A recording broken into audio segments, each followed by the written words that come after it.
Imagine this. You walk into a crowded room filled with strangers. The music is loud, conversations overlap, and people seem to be effortlessly mingling. Some individuals move from group to group, their energy growing with each interaction, while others linger on the sidelines, observing, waiting for the right moment to speak, or perhaps hoping they won't have to at all. Now, picture yourself in this scenario. Are you the one confidently introducing yourself to new people, enjoying the buzz of a social interaction? Or do you feel an immediate urge to retreat, scanning the room for a quiet corner, or pulling out your phone to avoid small talk? Maybe you are somewhere in between, comfortable in social situations, but also needing time alone to recharge. Most of us have identified with one of these tendencies for most of our lives. We label ourselves as introverts or extroverts, assuming that we are either one or the other. But what if I told you that's not entirely true? What if the way you have seen yourself all these years is actually incomplete? That the categories you have placed yourself into, introvert or extrovert, are not as rigid as you might think. Here's the shocking truth. No one is 100% introvert or 100% extrovert. And if you have ever felt like you don't fully belong to either category, you are not alone. You may, in fact, be something in between. This revelation comes from one of the most influential figures in psychology, Carl Jung. In the early 20th century, Jung introduced a theory that would change how we understand personality forever. He argued that introversion and extraversion are not just about being social or shy, but about how we direct our mental energy. And even more surprisingly, he believed that most people don't fit neatly into just one category. So, if you have ever questioned whether you are truly an introvert or an extrovert, or if you have felt like you're a mix of both, this video is for you. By the end, you will have a completely new perspective on personality, one that goes beyond the simplistic labels we often use. Let's dive into Carl Jung's fascinating theory and uncover the truth about who you really are. In the early 20th century, Swiss psychiatrist Carl Jung introduced an idea so profound that it reshaped the way we understand human personality. He proposed that all people fall into two primary psychological orientations, introversion and extraversion. At first glance, these concepts seem straightforward. We have all heard them before. Introverts are the quiet, reserved thinkers, while extroverts are the social, outgoing talkers. But Jung's perspective was far more complex than these simple stereotypes. He was not just talking about how people behave in social situations. He was talking about something much deeper. The way we direct our mental energy, the very core of our psychological functioning. The two energies of the mind. Jung believed that people don't just differ in their level of sociability. They differ in how they interact with the world around them, how they recharge, and where their focus naturally lies. Introverts direct their energy inward. Their inner world, their thoughts, emotions, and ideas feels more real and significant than the external world. They seek solitude, not because they dislike people, but because deep thinking and reflection fuel them. They process events internally, often replaying conversations in their mind and contemplating their emotions long after an event has passed. Extroverts, on the other hand, direct their energy outward. The external world, people, conversations, new experiences, feels more vivid and engaging to them. They are energized by action, social interaction, and external stimulation. They process events as they happen, often thinking out loud and responding to their environment in real time. But here's the shocking twist. Jung did not believe that anyone was purely an introvert or purely an extrovert. We tend to label ourselves and others in absolute terms. I'm an introvert. I don't like big social gatherings. She's an extrovert. She loves being the center of attention. But Jung's work revealed something far more profound. No one is entirely one or the other. Imagine two people at a party. One person is the life of the crowd, jumping from one group to another, laughing and telling stories. The other is sitting quietly in the corner, engaged in deep conversation with one or two close friends. It would be easy to say, that's an extrovert and that's an introvert. But what if I told you that the loud social butterfly might need hours of solitude the next day to recover? And what if the quiet one loves performing on stage in front of thousands? Jung argued that introversion and extraversion exist on a spectrum, and most people fall somewhere in between rather than being at the extreme ends. The human psyche, according to Jung, is not static. It's a constant push and pull between these two energies. If you have ever felt exhausted after too much social interaction, but also restless after too much solitude, you've experienced this internal struggle firsthand. Jung believed that as we mature, we start to integrate both introverted and extroverted tendencies into our personality. Someone who was a shy, bookish child might grow into a confident public speaker, but still value their alone time. A highly social teenager might later discover a love for deep introspection. We don't just stay introverts or extroverts our entire lives. We evolve, we adapt, we balance. And here's the most fascinating part. Jung's theory led to the realization that many people don't strongly identify as either introverts or extroverts. Instead, they exist in the middle ground. In the next section, we will explore this third category, one that modern psychology calls the ambivert, and why understanding it might change the way you see yourself forever. Imagine a straight line, stretching from one extreme to another. On one end, you have extreme introversion, people who avoid social interaction entirely, preferring deep solitude, sometimes to the point of isolation. On the other end, there's extreme extraversion, those who constantly seek social engagement, unable to function without external stimulation. But here's the truth. The vast majority of us exist somewhere in between. This is where the concept of the ambivert comes in. The ambivert. The best of both worlds? An ambivert is someone who has a balance of both introverted and extroverted traits.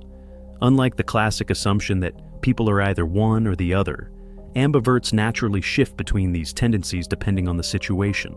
Carl Jung believed that while most people have a dominant tendency, either introversion or extraversion, they are not rigidly fixed in one category. Instead, their personality can adapt, moving fluidly along the spectrum. Think about it. Have you ever enjoyed social gatherings but later felt the need to be alone and recharge? Engaged in deep, meaningful conversations but also appreciated light, casual small talk? Felt drained after too much solitude, yet also overwhelmed by too much social interaction? If you answered yes to these, you might just be an ambivert. Ambiverts are uniquely adaptable. Because they have both introverted and extroverted tendencies, they can navigate different social environments with ease. They know when to listen and when to speak. They can work well alone, but also excel in group settings. They are comfortable in social situations, but also value their personal space. This flexibility gives them a unique advantage in fields like leadership, sales, public speaking, and creative work. Studies have even shown that ambiverts tend to outperform both introverts and extroverts in professions that require social interaction, because they naturally adjust their approach based on the person and situation. The easiest way to find out is by examining your energy levels and preferences. Ask yourself, do I prefer socializing in moderation rather than constantly or rarely? Do I enjoy alone time, but not to the extent that I feel isolated? Can I switch between being outgoing and reserved depending on the context? Do I feel drained by too much social interaction, but also restless after too much solitude? If you resonate with these statements, you likely have ambiverted tendencies. Jung's bigger message: you are not stuck in one box. Carl Jung's theory was not just about classifying people into categories. It was about understanding the complexity of the human mind. Many of us have been conditioned to think of ourselves in absolute terms. I'm an introvert, so I must avoid social situations. I'm an extrovert, so I must always be outgoing. But the truth is, personality is fluid. It changes with time, environment, and life experiences. Jung's work suggests that instead of rigidly labeling ourselves, we should embrace the dynamic nature of our psyche. This brings us to a deeper question. If we are not purely introverted or extroverted, what does that say about the way we develop as individuals? In the next section, we'll explore Jung's concept of personality integration and why the ultimate goal is not to be an introvert or an extrovert, but to become a whole, balanced individual. Are you born an introvert or extrovert, or do you become one over time? It's a question that has fascinated psychologists for decades. Some argue that personality is primarily genetic, encoded in our DNA before we even take our first breath.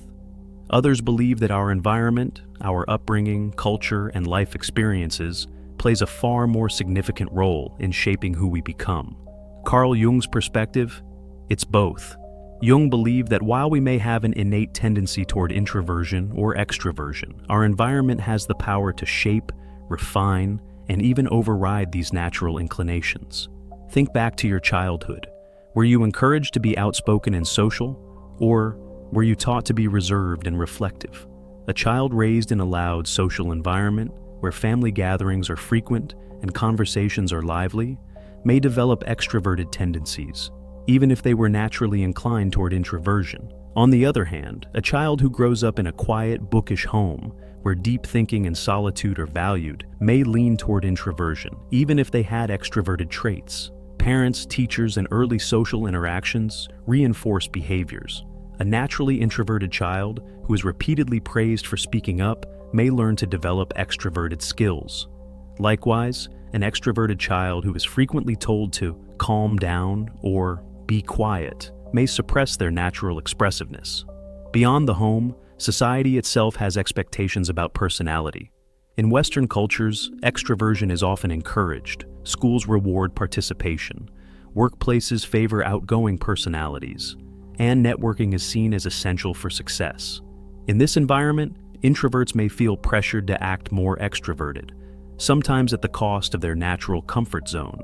Meanwhile, in many Eastern cultures, traits like introspection, humility, and quiet reflection are more valued.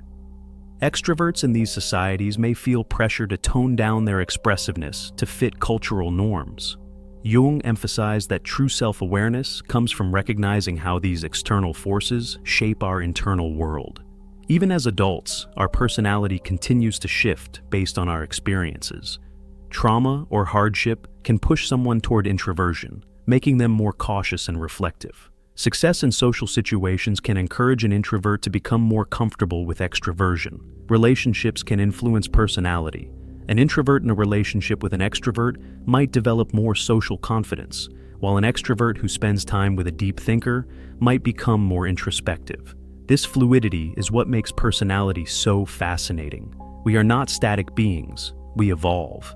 Nature versus nurture. The balance. Jung's perspective reminds us that we are not just born a certain way. We are shaped by our environment, and we also have the power to reshape ourselves. So, if you have ever felt like your personality is different in certain situations or has changed over time, that's normal. It's a reflection of both your natural tendencies and the impact of your environment. The real question is, are you living in alignment with your true self, or are you simply adapting to expectations?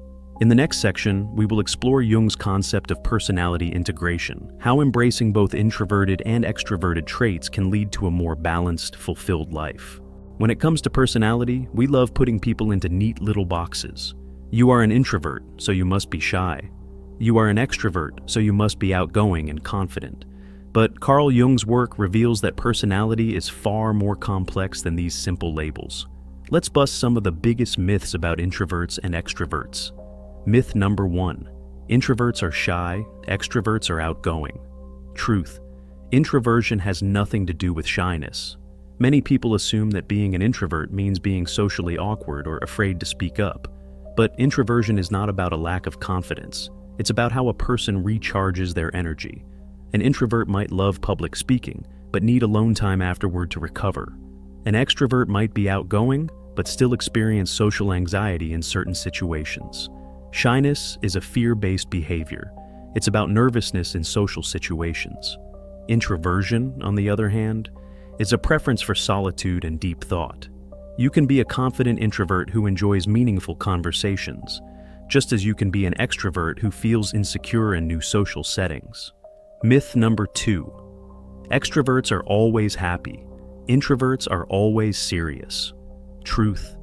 Both personality types experience the full range of emotions. There's a common belief that extroverts are eternally upbeat and energetic, while introverts are deep, brooding, and overly serious. But in reality, extroverts can struggle with loneliness, anxiety, or burnout, especially if they depend too much on external validation. Introverts can have moments of high energy, excitement, and even spontaneous social engagement. Emotions are not tied to personality type.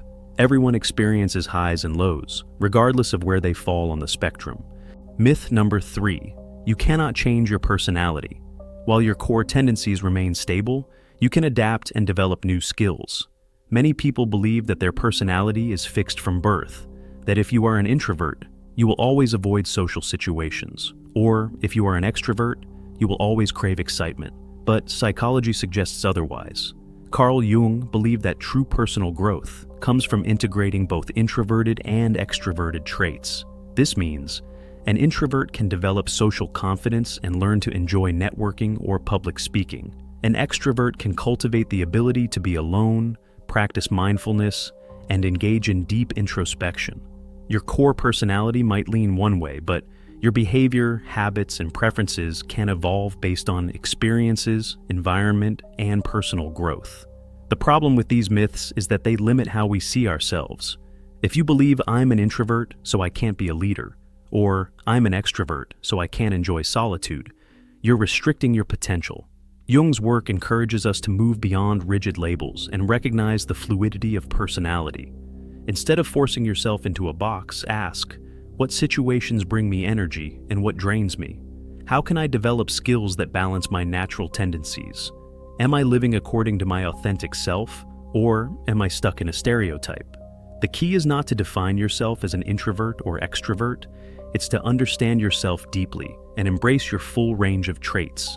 So, let's go back to the question we started with. Are you really an introvert or an extrovert? Or are you something in between? Carl Jung's theory challenges us to think beyond labels.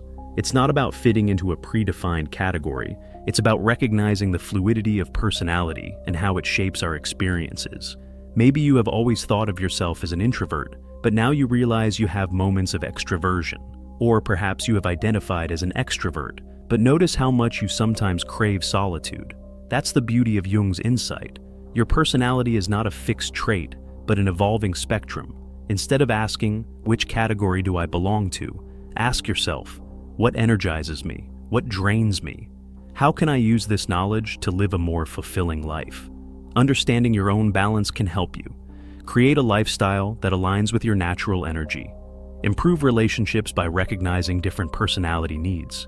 Choose a career that plays to your strengths. At the end of the day, it's not about being one or the other. It's about self-awareness. And the more you understand yourself, the better you can navigate the world around you. Are you an introvert, an extrovert, or an ambivert? Drop a comment below and let's discuss. If this video gave you a new perspective, make sure to like, subscribe, and share it with someone who needs to hear this.